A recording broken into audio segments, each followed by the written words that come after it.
Alejandra Placencia has been at the forefront of a years-long campaign for abortion legislation reform.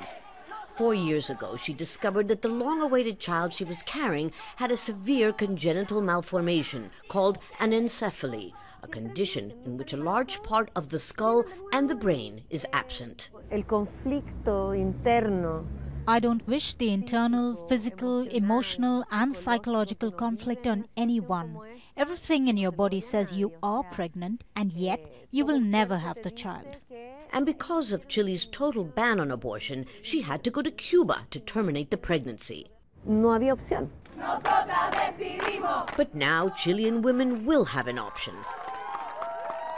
After an intense debate, the Constitutional Court approved a bill legalizing abortions, although in limited cases, when a woman's life is in danger, when a fetus is not viable, or in cases of rape.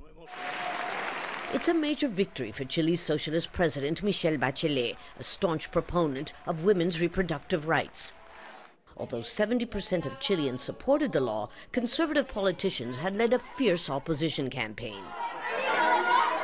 Christian groups protested inside and out of Congress. The law practically puts aside the rights to live of the child and only privileges the interests of the mother. For all the controversy, the law is quite restrictive. In fact, some would say it's actually regressive because it restores the rights women had between the 1930s up until 1989, when former dictator Augusto Pinochet outlawed abortion under all circumstances as one of his parting shots. Presidential candidate Beatrice Sanchez nevertheless says there is good reason to celebrate. Chile is a bit more democratic than it was a few hours ago. We still have a long way to go because the conservative forces are overrepresented. But today, I think we are moving at a much faster pace. Chile is now no longer part of a handful of nations that totally outlaw abortion.